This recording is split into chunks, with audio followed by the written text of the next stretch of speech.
आओ सुनाऊं कहानी। लाइक शेयर सब्सक्राइब कमेंट करना ना भूलें। आप देख रहे हैं बेताबी तेरे इश्क की भाग 7। प्यारे दोस्तों, आप अपना कीमती वक्त देकर कहानी को सुनते पढ़ते हैं और इतना सराहते हैं। हमें इतनी ज़्यादा खुशी मिलती है कि बस इस चंद लफ्ज़ों में बयां कर पाना मुश्किल होता है। आपकी इतनी प्यारी प्यारी समीक्षाओं से भरपूर एनर्जी मिलती है। समय के अभाव के कारण हर एक का रिप्लाई करने में असमर्थ रहते हैं, इसीलिए यहाँ आप सभी का एक साथ शुक्रिया अदा करते हैं। अब चलिए खो जाते हैं बेताबी से बेताबी तेरे इश्क की में। इस दुपट्टे के भाग्य से ईर्ष्या हो रही है मुझे, श्री ने धीरे से कहा। पंडित जी, मुझे जाने दीजिए। युवराज ने सर हिला दिया और श्री खुद को दुपट्टे में लपेटे हुए तेजी से नीचे उतरी और बाहर निकल गई। वो भार्गव निवास से इतनी तेज़ी से निकली मानो उसके पीछे भूत पड़ा हो। वो बाहर निकलकर अपनी स्कूटी के पास ही जाकर रुकी और अपनी चढ़ी हुई सांसों को काबू करने की कोशिश करने लगी। युवराज की नज़रें वैसे ही उसे भेद रही होती हैं, लेकिन आज युवराज ने जो किया और उसकी कही बातों ने उसकी सांसों को तेज़ कर दिया था। काफ़ी देर तक वो खुद को संयत नहीं कर पाई थी। ये पंडित जी चाहते क्या है मुझसे आखिर? श्रद्धा बड़बड़ाई। ऊपर अपने कमरे की खिड़की से पर्दे की ओर से श्री को देखते हुए युवराज ने स्वयं से कहा, आपसे आपको ही चाहता हूँ, बस आप ही समझ नहीं पा रही। युवराज ये कहकर मुस्कुराने लगा। श्री ने स्कूटी स्टार्ट की और वहाँ से चली गई। रात को खाने के टेबल पर पुष्पा जी प्रेम जी को इशारों में कुछ कह रही थी, लेकिन प्रेम जी उनकी बात पर ध्यान ही नहीं दे रहे थे। बुआ जी पुष्पा जी की हरकतों को देख रही थी। श्री अपने आप में खोई हुई धीरे धीरे खाना खा रही थी। रतन, राशि और तनु आपस में कुछ खुसर फुसर कर रही थी। बुआ जी ने आखिरकार मुंह खोला, ए दुल्हीन, इतना घबराने से क्या होगा? तुम लोग नहीं बोल पा रहा है तो हम कह देते हैं। ए श्री सुनो, बुआ जी ने तल्खी से श्री को देखते हुए कहा। श्री चौंक गई और बुआ जी को देखने लगी। तुम्हारा खातिर एगो बहुत अच्छा घर का रिश्ता आया है। ई बार कोनो ऐसा काम मत कर देना कि चुल्लू भर पानी में डूब का भी जगह ना मिले तुम्हारे मम्मी का पापा का। श्री को जैसे शौक लगा। वो हैरानी से पुष्पा जी और प्रेम जी की तरफ देखने लगी। सभी के हाथ खाना खाते हुए रुक गए। बुआ जी ने अपनी बात कहकर खाना खाना शुरू कर दिया था। श्री ने धीरे से कहा, मम्मी। पुष्पा जी ने प्यार से कहा, हमारी श्री इतनी प्यारी और काबिल है कि तुमको दूर से देखकर भी लोग मोहित हो जाता है। उस दिन स्नेहलता के घर गए थे ना हम लोग, तो तुमको वहाँ लड़का ने देखा था। स्नेहलता से जानकारी लेके रिश्ता भेजा है। स्नेहलता बता रही थी कि लड़का ब्लॉक में कोनो अफसर है, बहुत अच्छा परिवार है, रुपया पैसा का कोनो कमी नहीं है, तुमको पसंद कर लिया है सब। इतना कहकर पुष्पा चुप हो गई। श्री को जैसे झटका सा लगा था। उसने तो पहले ही कह दिया था कि अभी शादी नहीं करनी, तो फिर ये सब? श्री ने धीरे से कहा, लेकिन मम्मी, मैं अभी कैसे? मेरा मतलब है कि मैंने कहा था कि मैं अभी शादी नहीं करूँगी। बुआ जी ने ताना कसते हुए कहा, तो क्या करोगी? जिंदगी भर कुंवारी रहोगी? अरे भाग्य समझो कि तुम्हारा खातिर रिश्ता आया है, न तो कौन तुमसे रिश्ता जोड़ना चाहेगा। 25 साल का होने वाली हो, तुम्हारे पीछे सियान सियान बहन लोग हैं। तुमको तो चुपचाप ब्याह करके किनारे हट जाना चाहिए। श्री की आंखें भर आई थी, लेकिन उसने कुछ भी नहीं कहा। बुआ जी ने फिर कहा, लड़का खुद तुमको देख के ब्याह करना चाहता है, फिर क्या तकलीफ हो गया है तुमको? पुष्पा ने बुआ जी को रोकते हुए कहा, बुआ जी आप रहने दीजिए, हम बात करेंगे ना। प्रेम जी ने सख्ती से कहा, अभी इस विषय में बात नहीं होगा, चुपचाप खाना खाइए सब लोग। श्री के गले से खाना उतरना मुश्किल हो रहा था। जैसे तैसे उसने थोड़ा सा खाया और उठ गई। उसने पुष्पा जी से कहा, मम्मी मैं थक गई हूँ, सोना चाहती हूँ। पुष्पा जी ने इस वक्त श्री से कुछ कहना सही नहीं समझा और उसे जाने दिया। थोड़ी देर में ही रतन, तनु, राशि भी कमरे में आ गई। श्री अपना लैपटॉप खोले उसमें काम कर रही थी। तीनों बहनों ने उसे आकर घेर लिया। रतन ने उसके गले में हाथ डाला और झूलने लगी। इतना क्या उदास हो दी, वैसे भी अभी रिश्ता हुआ नहीं है।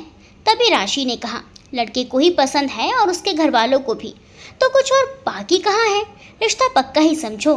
श्री राशि की बात सुनकर उदास हो गई तो रतन ने उसके सर पर हल्के से मारते हुए कहा, इतना साफ साफ बोलना ज़रूरी नहीं था। राशि ने अपना सर सहलाते हुए कहा, जो सच है वही कह रही हूँ मैं। अभी तुम सब सो जाओ, मैं इस बारे में बात नहीं करूँगी अभी। श्री की बात सुनकर सभी अपने अपने बिस्तर पर लेट गई। रतन श्री के बगल में ही लेट चुकी थी। थोड़ी देर में तनु और राशि सो गई। श्री अब तक लैपटॉप खोले बैठी हुई थी। उसके दिल और दिमाग में हलचल मच गई थी। एक तरफ युवराज की बातों तो दूसरी तरफ ये रिश्ता। श्री परेशान सी अपना लैपटॉप उठाए बाहर निकल आई। वो सोफे पर बैठकर अपनी सोच में डूब गई। थोड़ी देर बाद उसे एहसास हुआ कि उसके पीछे कोई खड़ा है। उसने पीछे मुड़कर देखा तो रतन खड़ी थी। श्री ने अपने सीने पर हाथ रखते हुए कहा, हर्ष तूने तो डरा ही दिया मुझे। रतन उसके बगल में आकर बैठ गई। डराएंगी तो बुआ दादी आपके सामने ही सोई हुई हैं। अगर उनकी नींद में खलल पड़ा ना तो आपकी और मेरी खैर नहीं। श्री ने बुआ दादी की तरफ देखा। वो सोफे के साथ लगे सिंगल बेड पर सोई हुई थी। श्री ने सर हिला दिया। रतन बिल्कुल सही कह रही थी।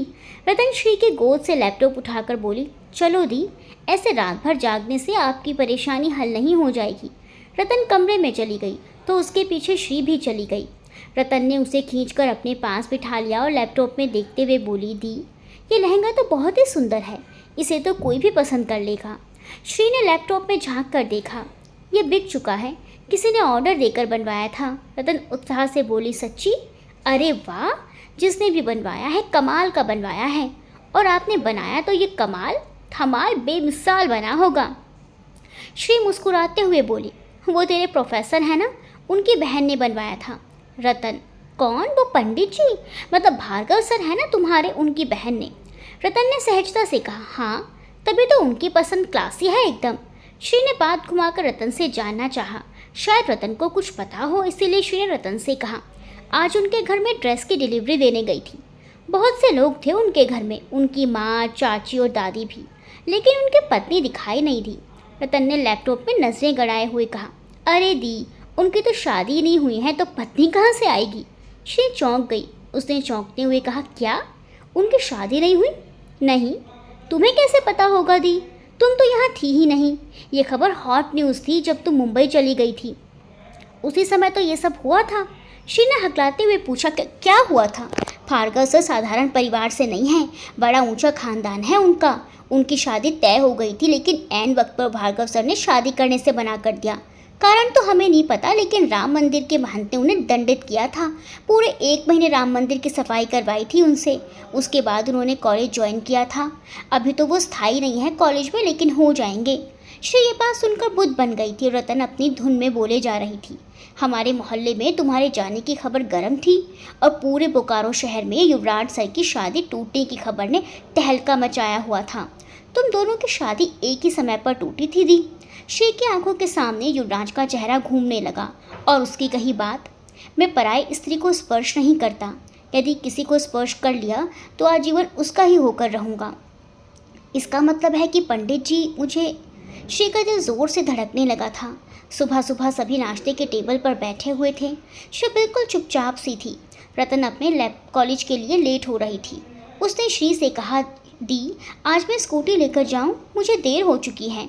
ऑटो के लिए रुकी तो और देर हो जाएगी। श्री ने हाँ में सर हिला दिया। तनु और राशि भी प्रेम जी की बाइक लेकर निकल गई। प्रेम जी ने कहा, चलो बाबू, आज हम दोनों ही ऑटो से चलते हैं। श्री का ध्यान नहीं था, उसने कोई जवाब नहीं दिया। प्रेम जी ने उसकी तरफ देखा तो उसे किसी सोच में गुम पाया। प्रेम जी जानते थे कि श्री अपनी शादी वाली बात से अपसेट है। उन्होंने पुष्पा जी को इशारा किया तो पुष्पा जी ने श्री के कंधे पर हाथ रख दिया। क्या सोचने लगी हो जी, तुम्हारे पापा कुछ बोल रहे हैं? श्री हड़बड़ा कर बोली, जी जी पापा। प्रेम ने उसके सामने बैठते हुए प्यार से कहा, काहे परेशान हो बाबू, चलो दुकान पर जाना है ना। श्री सिर हिलाते हुए उठने लगी, तभी पुष्पा जी ने उसे पकड़कर बैठाते हुए कहा, पहले नाश्ता ख़त्म करो। श्री बैठ गई और बोली, मेरा पेट भर गया मम्मी, अब और नहीं खाया जाएगा। पुष्पा जी ने आंखें दिखाते हुए कहा, सब समझ में आ रहा है, काहे खाया नहीं जाएगा। शादी का बात खाली कर दिए तब से मुंह लटका हुआ है तुम्हारा, जैसे आज बात किए हैं अकल विदा कर देंगे। श्री ने कोई जवाब नहीं दिया। बुआ जी जो अब तक अपना पूरा ध्यान नाश्ते में लगाई हुई थी, उन्होंने नाश्ता खत्म किया और उन्हें देखते हुए बोली, विदाई का एक दिन होना ही है, तब व्यर्थ ही इतना अच्छा रिश्ता हाथ से निकल जाए, इसमें क्या समझदारी है। हम तो कहते हैं दुल्हन के घर बुलवा लो, लड़की देखा देखी का काम हो जाएगा। लड़का तो देख के पसंद करिए लिया है, बाकी लोग खाली नाम के लिए देखने आएगा और उसके बाद जल्दी से जल्दी शादी का दिन देख लेना। श्री ऐसा महसूस कर रही थी मानो वो चारों तरफ से घिर चुकी हो। प्रेम जी ने बीच में रोकते हुए कहा, बुआ जी 3 बजे आप तैयार रहिएगा, डॉक्टर के पास जाना है आपको। आज सब ठीक रहेगा तो ऑपरेशन का तारीख मिल जाएगा। बुआ जी ने सर हिला दिया। प्रेम जी ने श्री से कहा, चलो बापू देरी हो रही है। बात बाद में भी हो सकता है। श्री उठ खड़ी हुई और प्रेम जी के साथ निकल गई। रतन कॉलेज पहुंचकर अपनी क्लास की तरफ भागी रही थी, तभी उसके कानों में किसी की आवाज़ पड़ी, ए लड़की। लेकिन रतन ने अपने धुन में ध्यान ही नहीं दिया और आगे बढ़ती रही। तभी दूसरी बार आवाज़ आई, ए लड़की, तुमसे ही बात कर रहा हूँ। रतन रुक गई और पीछे मुड़कर देखा। उसके पीछे 10 कदमों की दूरी पर चिराग सर खड़े थे। चिराग सर को देखते ही रतन का चेहरा तन गया। वो चिराग सर का सामना करना नहीं चाहती थी, लेकिन वो खुद उसके सामने आ खड़े हुए थे। ना चाहते हुए भी रतन ने पीछे कदम लिए और उनके सामने आ खड़ी हुई। उसने चिराग सर का अभिवादन करते हुए कहा, गुड मॉर्निंग सर। चिराग ने सर हिला दिया। चिराग के चेहरे पर अजीब से भाव थे जो रतन को असहज कर रहे थे।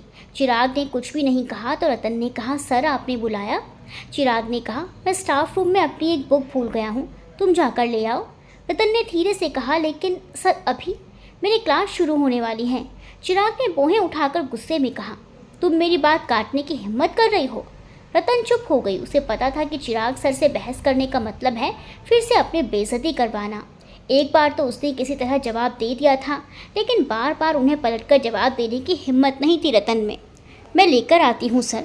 रतन स्टाफ रूम की तरफ बढ़ गई। उसे जाता देख चिराग के चेहरे पर एक जहरीली मुस्कान तैरने लगी जो वाकई भयानक थी। जिस दिन रतन ने पलटकर चिराग सर को जवाब दिया था, उस दिन से चिराग के दिमाग में रतन को सबक सिखाने का कीड़ा घुसा हुआ था।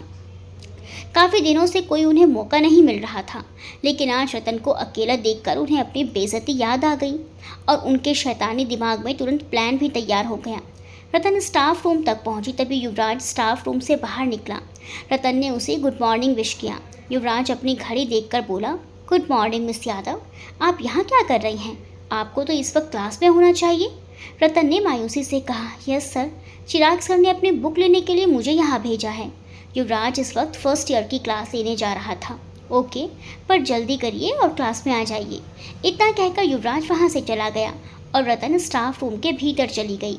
रूम के अंदर इस वक्त कोई भी नहीं था। सभी लेक्चरर्स और प्रोफेसर्स अपनी क्लास के लिए निकल चुके थे।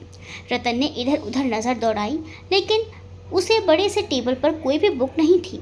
रतन चिराग सर की कुर्सी की तरफ बढ़ी, लेकिन उसे वहाँ भी कोई बुक नज़र नहीं आई। वो परेशान से इधर उधर देखने लगी, लेकिन वहाँ कुछ भी नज़र नहीं आया।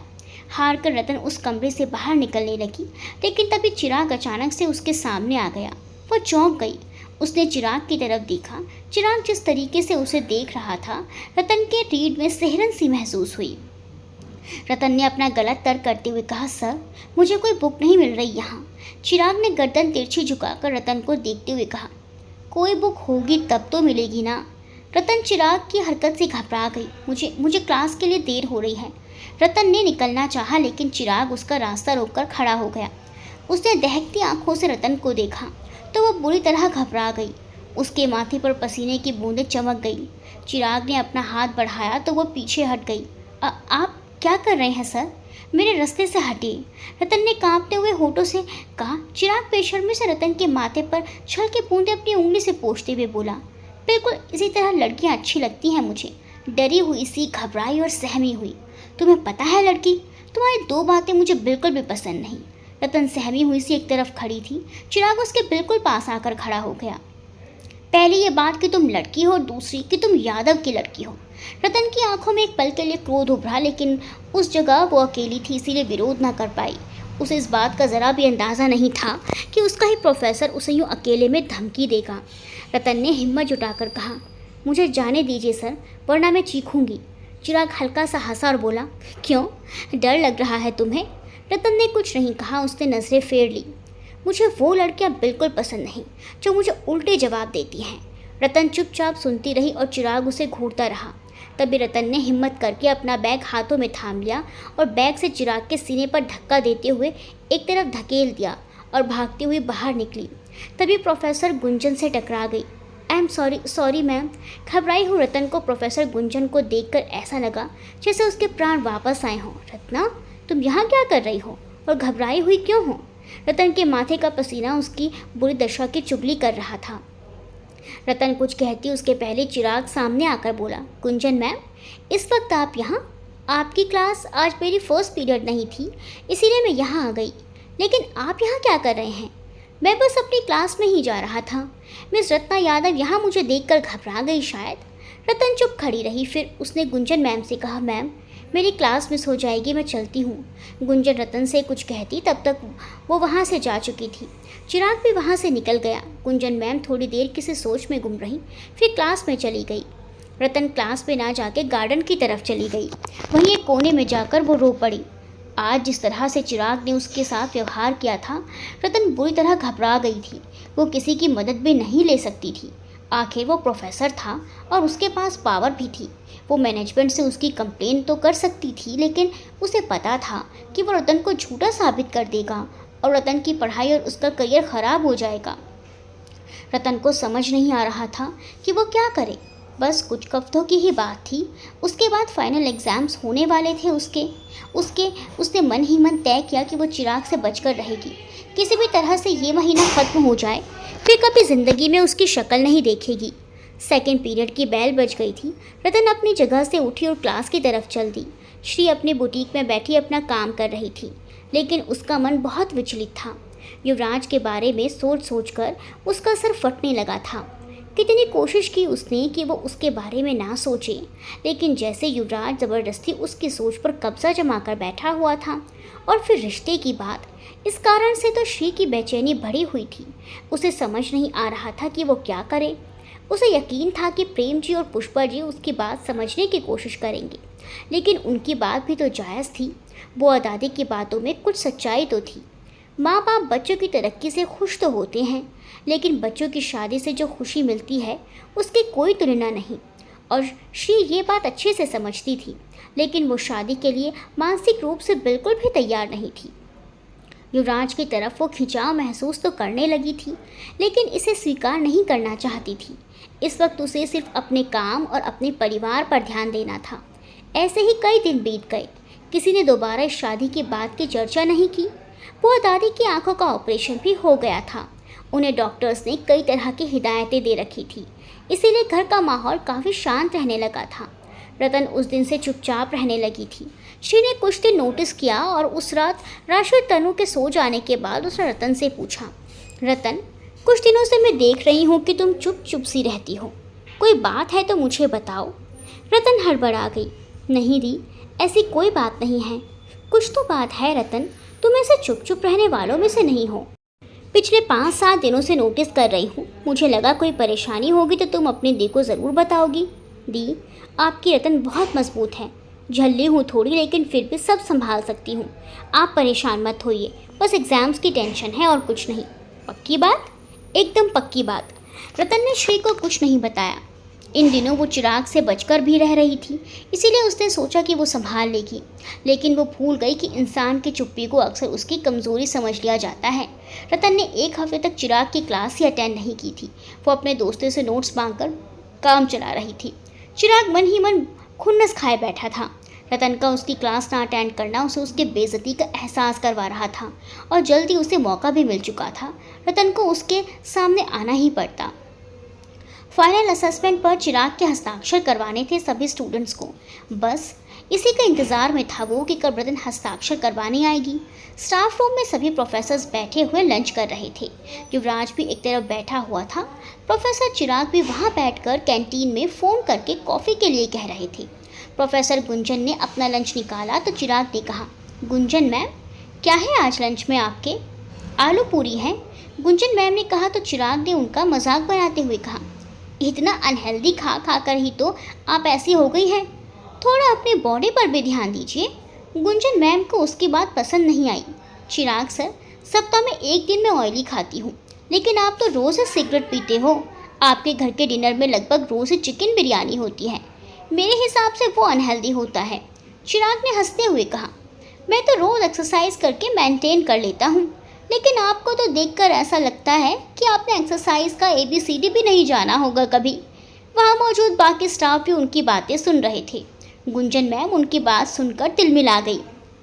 तभी युवराज की आवाज़ उठी, प्रतिदिन अभ्यास करके आपने अपना शरीर तो सुस्त बना लिया है, लेकिन हमें खेद के साथ कहना पड़ रहा है कि आप अपने हृदय और विचारों को स्वस्थ रखना भूल गए। सभी की नज़रें उस तरफ घूमी। चिराग ने कहा, क्या मतलब? मतलब ये कि आपके विचार और आपकी वाणी बेहद अस्वस्थ है। यदि ऐसा नहीं होता तो आपको अच्छे से पता होता कि एक महिला से कैसे बात करते हैं, खासकर तब जब वो महिला आपसे आयु और पद में बड़ी हो। युवराज की बात सुनकर चिराग की नसें तन गई। गुंजन ने युवराज को देखते हुए कहा, थैंक यू भार्गव सर। पता नहीं क्यों लोग खुद दूसरे लोगों की भावनाओं की कदर नहीं करते और अपने आप के लिए उन्हें पूरी इज्जत चाहिए। चिराग ने देखा कि सभी साथी प्रोफेसर्स उसे ही घूर रहे हैं, तो उसने अपनी तनी हुई नसों को आराम दे दिया। अरे गुंजन मैम, आप तो बुरा मान गई, मैं तो बस मजाक कर रहा था। गुंजन ने उसकी तरफ देखा और फिर अपना खाना खाने लगी। उसने खाते हुए कहा, ऐसा ही मजाक आप यहाँ की छात्राओं के साथ भी करते हैं? चिराग हड़बड़ाते हुए बोला, क्या मतलब है आपका? उस दिन फाइनल ईयर की छात्रा रत्ना यादव इसी स्टाफ रूम से आपकी उपस्थिति में घबरा कर निकली थी ना? चिराग का चेहरा सफ़ेद पड़ गया। गुंजन ने फिर कहा, शिक्षक मर्यादा में अच्छे लगते हैं। माना कि शिक्षकों का व्यवहार छात्रों के प्रति दोस्ताना होना चाहिए, लेकिन उसकी भी सीमा होती है, खासकर तब जब वो छात्र ना होकर छात्रा हो। चिराग ने सर हिला दिया और तनी नसों के साथ बोला, मैं अपनी लिमिट अच्छे से जानता हूँ गुंजन मैम। उस दिन वो लड़की बिना इजाज़त स्टाफ रूम में चली आई थी, इसीलिए मैंने उसे डांटा था। उनकी बात सुनकर युवराज के दिमाग में वो दिन आ गया जब रतन ने उससे कहा था कि चिराग सर ने अपनी बुक लेने के लिए भेजा है। इसका मतलब कोई तो बात है। युवराज के दिमाग में बिजली सी कौंधने लगी थी। युवराज वहाँ से निकलकर क्लास की तरफ बढ़ गया। तभी उसे रतन नजर आई, जो अकेली उदास से एक तरफ बैठी थी। रत्ना अपने स्वभाव के विपरीत गुमसुम थी। युवराज उसके पीछे कुछ कदमों की दूरी पर खड़ा हो गया। वो अपने ख्यालों में खोई हुई बैठी थी। युवराज उसे देखता रहा। उसका ध्यान युवराज की तरफ नहीं गया तो युवराज निश्चित हो गया कि रतन किसी परेशानी में है। उसने आवाज़ लगाई, मिस रत्ना यादव। वो हड़बड़ा कर उठ खड़ी हुई। Yes sir. आप यहाँ क्या कर रही हैं?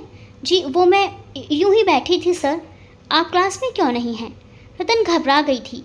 युवराज रतन से साफ साफ कुछ भी पूछकर उसे असहज नहीं करना चाहता था, और फिर उसे सिर्फ शक था, इसीलिए उसने चुप रहना ही सही समझा। उसने बात का रुख बदलते हुए कहा, मुझे तो लगता था कि आप चारों बहनें बहुत बहादुर और निडर हैं, लेकिन आपको देखकर लगता है कि आप अपनी बहनों से बिल्कुल अलग हैं। रतन को युवराज की बात समझ नहीं आई। रतन ने हैरानी से उसे देखा तो युवराज ने कहा, आपने बताया था कि आप सभी से आत्मरक्षा करना सीखा है। जी सर, लेकिन मैं इसमें इतनी अच्छी नहीं हूँ। आत्मरक्षा के लिए सबसे ज़्यादा ज़रूरी हिम्मत और आत्मविश्वास है। सिर्फ कराटे या बॉक्सिंग सीख लेने से आप अपनी रक्षा नहीं कर सकते। आपके अंदर हिम्मत होनी चाहिए। सबसे पहले दृढ़ता से अपनी बात कहने की हिम्मत होनी चाहिए। ऊंची आवाज़ में ना कहने की हिम्मत होनी चाहिए। गलत के खिलाफ खड़े होने की हिम्मत होनी चाहिए। ये भी आत्मरक्षा के लिए सबसे ज़रूरी नियम है। दूसरी बात यह है कि मदद मांगने से कोई बुराई नहीं है। जहाँ आपकी गलती नहीं वहाँ आप अपनी बात शेयर कर सकती हैं। इससे सामने वाले का मनोबल कम होता है। जितना आप उसकी गलती छुपाएंगी उतना उसका मनोबल बढ़ेगा। इसीलिए पहली ही बार में सबके सामने उसकी पोल खोल देना ज़रूरी होता है। रतन हड़बड़ा कर बोली, लेकिन सर, कौन मेरी बातों का विश्वास करेगा? कहीं मैं ही गलत साबित हो गई तो? गलत प्रमाणित होने और गलत होने में फ़र्क होता है। यदि आप गलत नहीं तो एक ना एक दिन सच्चाई सामने आ ही जाएगी, लेकिन प्रयास आपको ही करना होगा। रतन सोच में पड़ गई। अपने स्वाभिमान की रक्षा करने के लिए हर इंसान को कटिबद्ध होना चाहिए, वरना सामने वाला बार बार आपके स्वाभिमान को चोट पहुंचाने का प्रयास करेगा। अगर आप उसका सामना करने से डरेंगी तो वो और भी ज़्यादा आपको डराएगा। इसीलिए उसकी आंखों में देखकर पूरी हिम्मत से उसका सामना करिए। युवराज अपनी बात कहकर वहाँ से जाने लगा। तभी रतन ने ऊंची आवाज़ में कहा, थैंक यू सर। युवराज उसे देखकर मुस्कुरा दिया और वहाँ से चला गया। रतन को युवराज की बात समझ में आ गई। वो चिराग से डर क्यों रही है? उसे पता था कि चिराग से भाग नहीं सकती। फाइनल असाइनमेंट साइन करवाने तो उसे जाना ही होगा, और अगर वो नहीं गई तो उसके ग्रेड कम हो जाएंगे। श्री अपने साथ काम करने वाली लड़कियों को कुछ निर्देश दे रही थी। उसने आज काले रंग की स्कर्ट के साथ लाल रंग का कुर्ता पहना हुआ था। बालों को उसने जूड़ा बना रखा था। अपनी उंगलियों में पेंसिल दबाए वो किसी डिज़ाइन के बारे में बात कर रही थी। तभी दो लड़के बुटीक में चले आए। श्री उन लड़कियों के पास से हटकर काउंटर पर चली गई और बोली, ठीक कहिए, मैं आपकी क्या मदद कर सकती हूँ?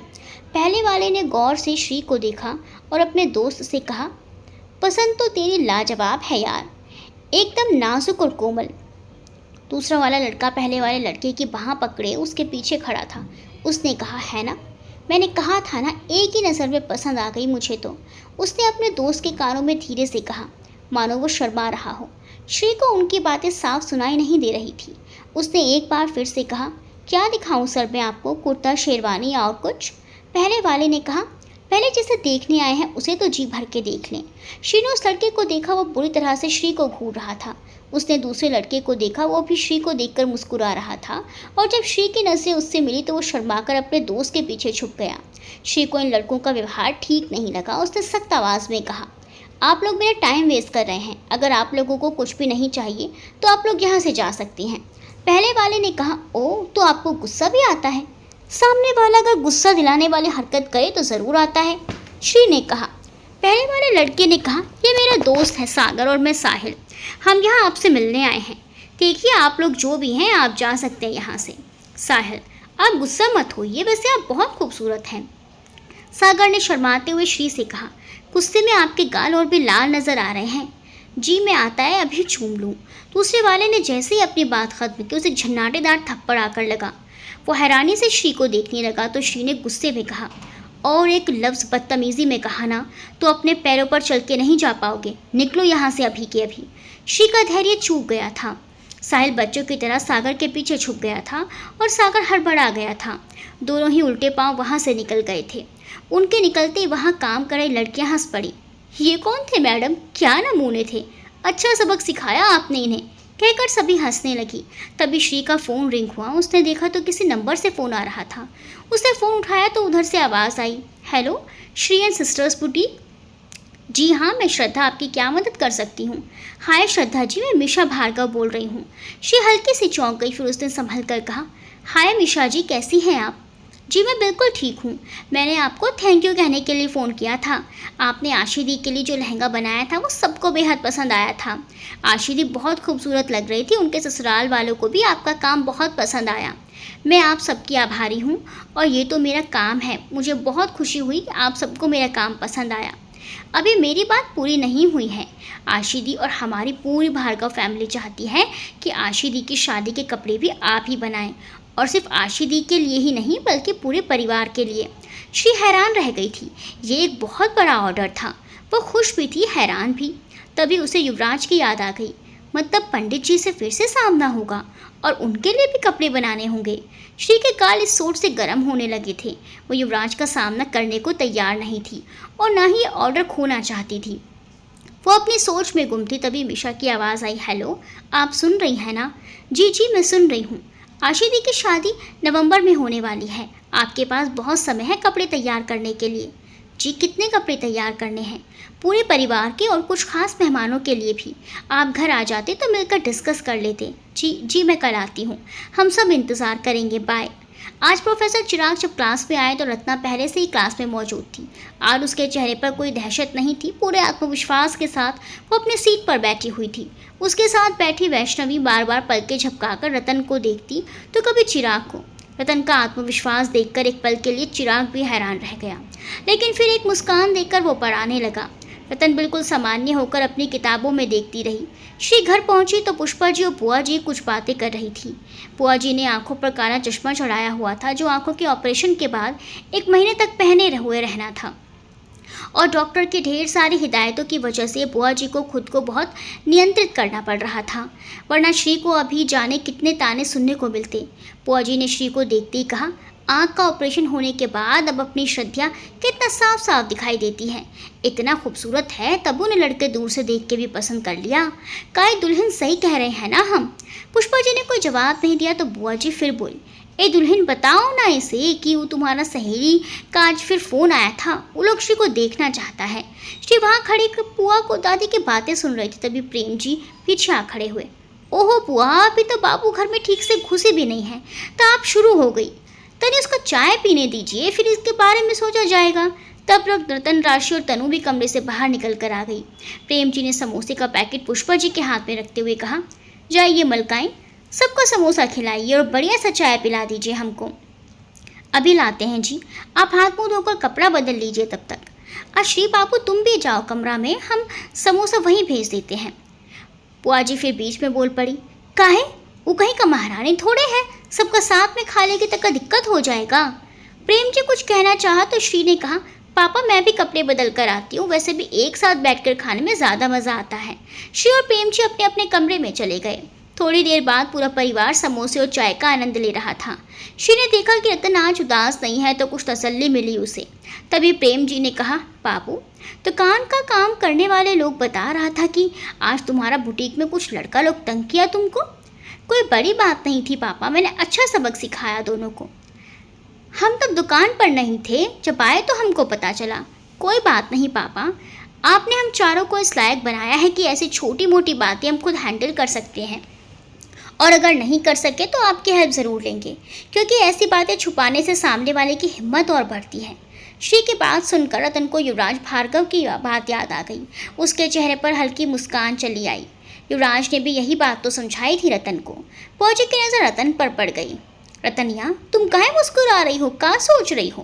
रतन अचानक होश में हड़बड़ा गई। फिर उसने कहा, कुछ नहीं बुआ दादी, श्रीति ने जो भी कहा वही बात सेम टू सेम मेरे प्रोफेसर ने भी कही थी आज। दी और सर की सोच एकदम एक जैसी है, यही सोचकर मुस्कान आ गई। जब लड़की मन मन में मुस्कुराती है तो इसका एक ही मतलब होता है। रतन ने हैरानी से कहा, क्या मतलब होता है बुआ दादी? कहीं चक्कर चल रहा है उसका और का? लड़की कोनो लड़का के बारे में सोचती है ना, तभी अकेले में मुस्कुराती है। फौजी की बात सुनकर रतन को बहुत गुस्सा आया। वो कुछ कहना तो चाहती थी लेकिन पुष्पा जी ने बीच में ही कह दिया, बुआ जी कुछ तो सोच समझ के बोला करिए, हमारा बेटी लोग के बारे में कुछ उल्टा सीधा नहीं सुनते हैं हम।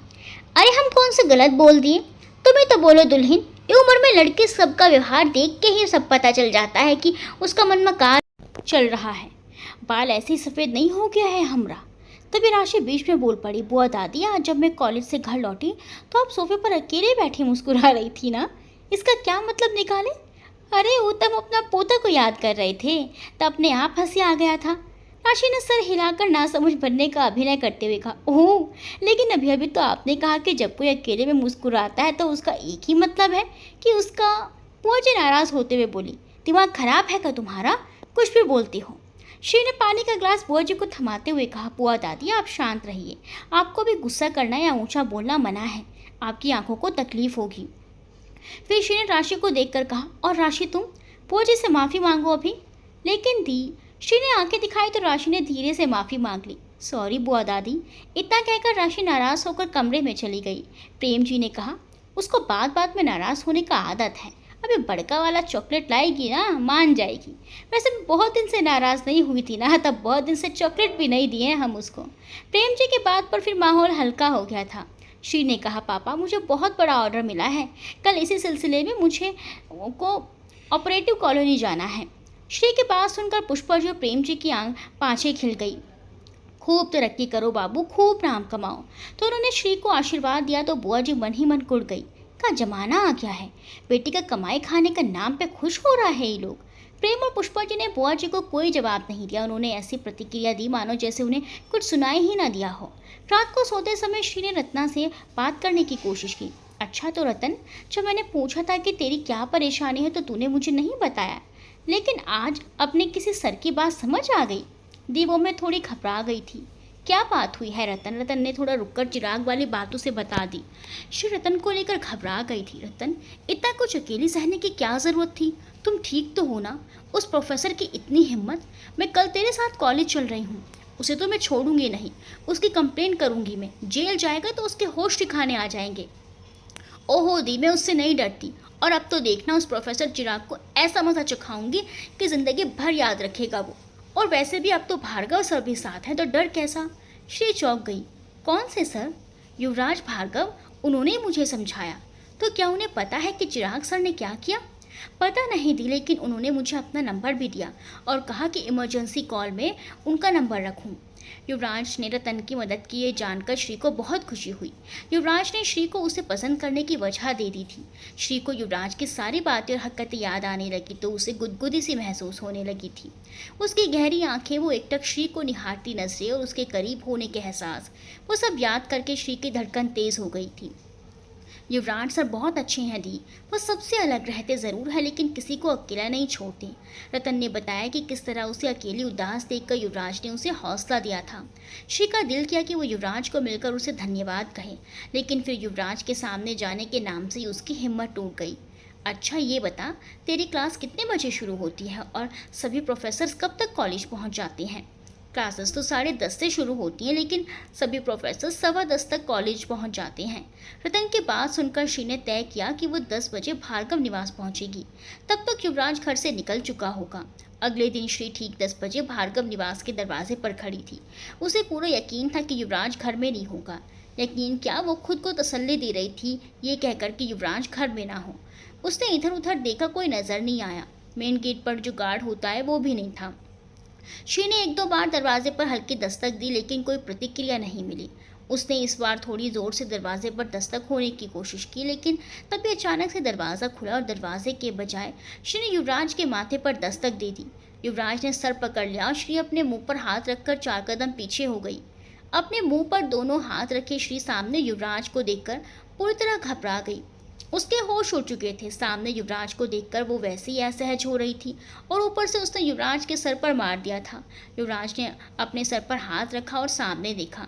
श्री को देखकर उसे लगी हर चोट ठीक हो चुकी थी, लेकिन वो अपने सर पर हाथ रख के कराने लगा। ये क्या कर दिया आपने? आपने मुझ पर आक्रमण कर दिया। क्या मैं आपका शत्रु हूँ? कितने ज़ोर से आपने मेरे सर पर वार किया। आपके हाथ है या कोई अस्त्र? श्री पहले से ही घबराई हुई थी। युवराज की बातें सुनकर उसका शरीर चकराने लगा। पंडित जी। युवराज की आंखें बंद हो गई। श्री का उसे यूं पंडित जी पुकारना मानो उसकी आत्मा को तृप्त कर देता है, लेकिन उसने अपने सर पर हाथ रखे हुए कराना जारी रखा। मुझे माफ़ कर दीजिए, मैंने जानबूझकर नहीं मारा। ये तो बस एक दुर्घटना थी। युवराज ने श्री का अधूरा वाक्य पूरा कर दिया। श्री ने युवराज की तरफ देखा। उन गहरी काली आंखों में शरारत झलक रही थी। श्री को युवराज की गहरी आंखें बोलती हुई सी प्रतीत होती थी। वो सम्मोहित से उसकी आंखों में देखती रही। युवराज ने कहा, मैंने कहा था ना कि मेरे साथ होने वाली हर दुर्घटना आपके साथ ही होना लिखी है। श्री उसकी मुस्कान में खो रही थी, लेकिन तुरंत अपने सर को झटक कर बोली, जी मैं दरवाज़ा नॉक कर रही थी। युवराज ने उसे बड़े से लोहे के दरवाजे को देखते हुए कहा, अपने नाजुक और कोमल हाथों को इतना कष्ट देने की क्या आवश्यकता थी? अपनी दृष्टि को जरा बाईं ओर ले जाती आप तो वहाँ आपको एक घंटी नजर आती। श्री ने उस तरफ देखा। वहाँ एक घंटी टंगी हुई थी जिससे एक डोर बंधी हुई थी। उस डोर के सिरे को पकड़कर हिलाने से घंटी बज जाती। वहाँ दस्तक दी जाती है, हमारे सर पर नहीं। युवराज ने कहा तो श्री बोली, वो डोर बेल है? जी हाँ, आप ऐसा कह सकती हैं। श्री ने ऐसा सोचा भी नहीं था। उसे हैरानी हो रही थी।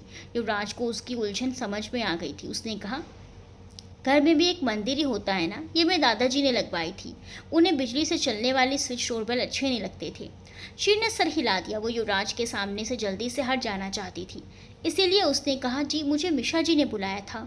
तब तो मिशा को धन्यवाद करना चाहिए मुझे। जी। श्री ने हैरानी से कहा, चलिए मैं ले चलता हूँ, लेकिन आपको देर हो रही होगी। मुझे देर तो हो रही है, लेकिन मैंने सूचना दे दी है। युवराज दरवाजे के भीतर गया तो श्री भी इसके पीछे चली आई। युवराज ने अपने कदम धीमे कर लिए। श्री उसके साथ साथ चलने लगी। श्री के दिमाग में रतन घूमने लगी। इस वक्त श्री एक बड़ी बहन के रूप में रतन की सुरक्षा के लिए सोच रही थी, और सामने जब युवराज था तो उसे युवराज से इस बारे में बात करना सही लगा। वो चलते हुए बगीचे के बीच में रुक गई। उसे रुका हुआ देख युवराज भी रुक गया। क्या आप परेशान हैं? जी, मैं आपसे कुछ कहना चाहती हूँ। क्या आपकी परेशानी का कारण मैं हूँ? युवराज सवाल पूछकर श्री की आंखों में देखने लगा। वो युवराज की तरफ देखकर बोली, पंडित जी, मैं आपसे मेरी बहन रत्ना के बारे में कुछ बात करना चाहती हूँ। रत्ना का नाम सुनकर युवराज गंभीर हो गया। श्री ने कहा, वहाँ से युवराज से वो सारी बातें बता दी जो रतन ने उसे बताई थी। युवराज के सौम्य चेहरे पर क्रोध झलकने लगा था। मुझे अपनी बहन की चिंता है पंडित जी। अगर उस चिराग ने मेरी बहन के साथ कोई ओछी हरकत की तो मैं उसकी जान ले लूँगी। युवराज ने गंभीरता से कहा, मुझे पहले से ही प्रोफेसर चिराग पर संदेह था, लेकिन अब पूरा यकीन हो गया।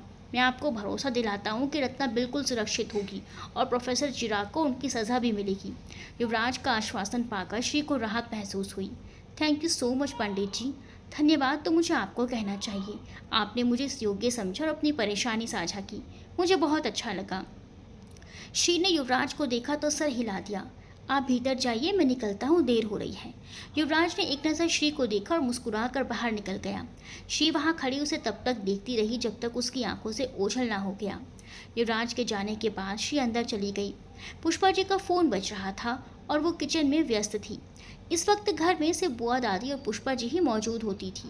बुआ जी को पूरा मौका मिलता था ताकि इस खाली वक्त में वो पुष्पा को रस्ते संभालना सिखा सकें, बेटियों को एक एक करके कैसे ही पार लगा सकें।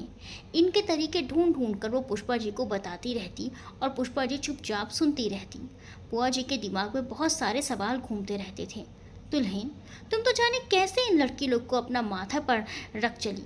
इसका नाना नानी लोग तैयार था ना ये दोनों को ले जाने के लिए, तब काहे नहीं भेजती। आज अपना दो बेटी के साथ चैन से रहती तो। पुष्पा जी काफ़ी देर तक चुप थी, लेकिन बुआ जी की ये बातें बिल्कुल भी अच्छी नहीं लगी।